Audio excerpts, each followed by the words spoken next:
Hi guys, this is Mr. Tan.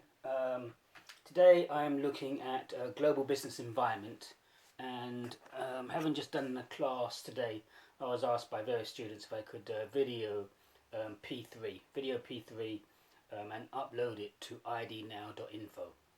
So P3 in global business environment, the question says evaluate, keyword, look for the pros and cons, of the influences of globalization. Evaluate the influences of globalization on organizational governance and leadership, on structure, and on culture and functions. So just say that again. So it's important to break the question down, because I noticed that people, when they saw this question, they were evaluating the pros and cons of globalization without really looking deeper into the question, because the question is looking at the evaluate the influences of globalization on organizational governance and leadership. So what is the influences of globalization on organizational governance and leadership? What are the influences of globalization on structure? And what is the influences of globalization on culture and functions? And within these, you kind of need to bring out, more of an evaluation, more the pros and cons. So when we look at the effect of globalization on governance and leadership, I mean, with governance leadership, we can see that this varies, governance and leadership within companies. It varies within different types of companies and within different types of countries, and it varies a great deal. This also reflects within that country, within that company, it reflects the ownership, legal structure, if it's a sole trader partnership, private limited company, public limited company. It also reflects the circumstances, and it also reflects the competition that that company is facing within their country. Governance and leadership is also a part of looking at the operations and how best within that environment should they govern and lead their company forward within that market environment. But when we look at globalization, global companies really tend to standardize what they do and what they have. They standardize to try and bring efficiencies within their company from one place to another place. So they standardize and they can make the company efficient, no matter if it's in the UK or if it's in Russia. And at the same time, as well as trying to adapt their activities to the local needs of the marketplace. We've seen, leadership and governance in McDonald's. Leadership and governance in McDonald's, where they have the same shop outlet, and predominantly they have the same system of working.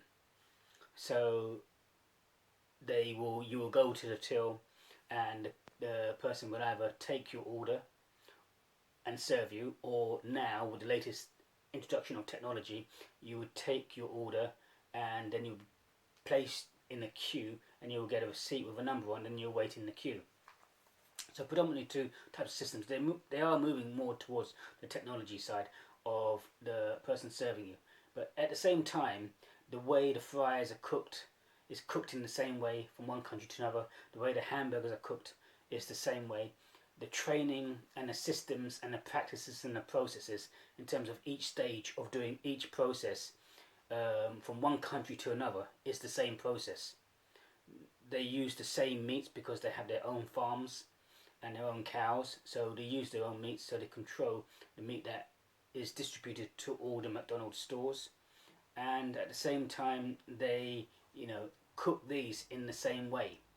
They have training manuals.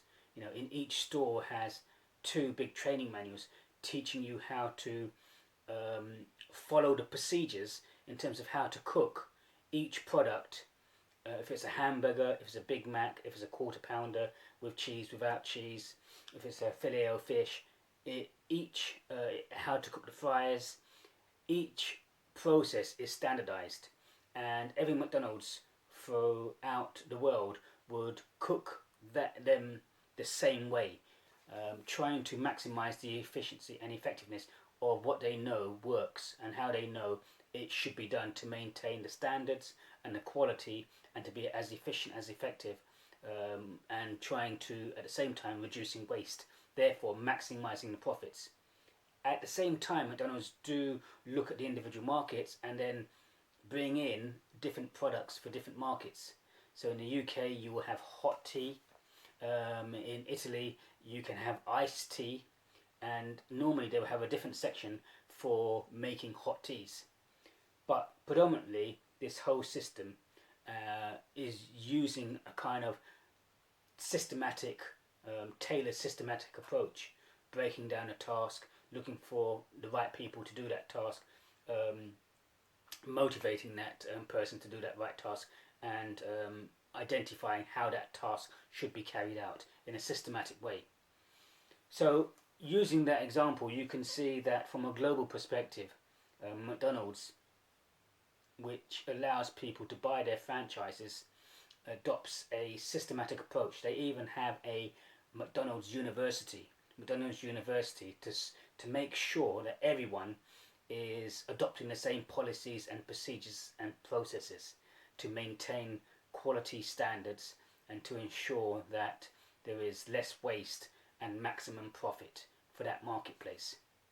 So, which is a good thing. It's a good thing because, again, you maximize profits and standardized procedures, but sometimes you could miss out on that individual marketplace in terms of the needs of the individual customers. But generally, McDonald's do a very good job of identifying the needs of each different marketplace.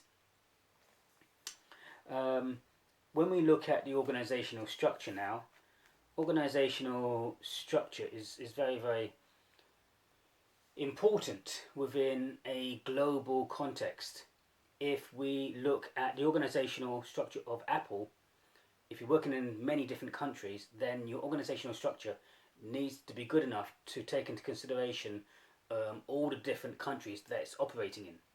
So at the center or at the top or the center of Apple, you have Tim Cook, and you have a spoke wheel system, and his CEOs, chief executives, all report into Tim Cook. But at the same time, these CEOs also can communicate to each other.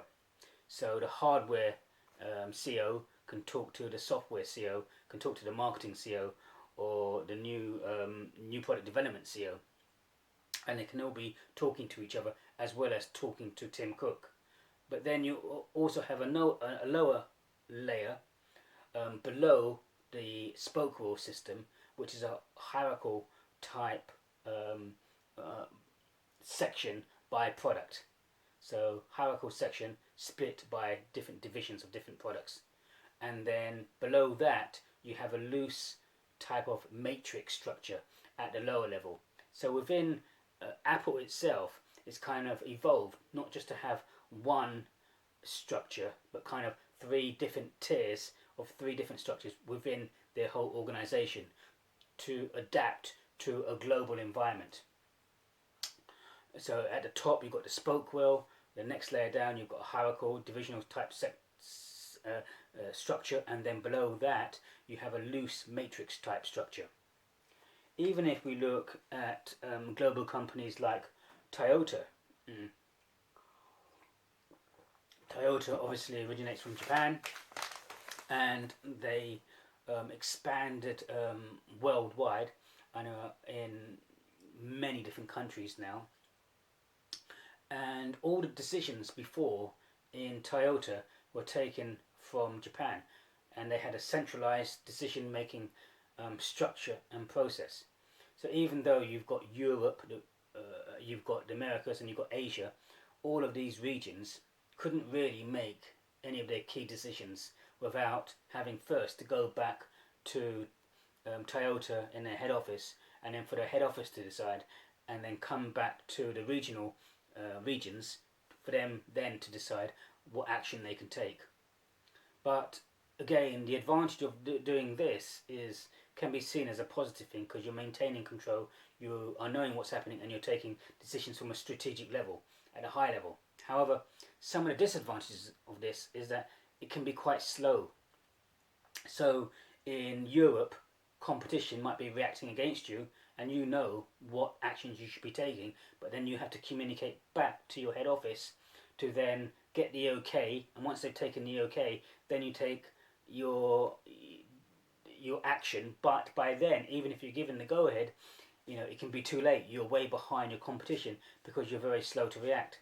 So later on, Toyota actually decentralized their decision making because they saw this as a disadvantage in a very competitive market, whereby in this competitive market where things needed to move fast and decisions were being taken all the time, then they decentralized that decision making to allow the different regions to take their own decisions without having to go first back to Toyota in Japan.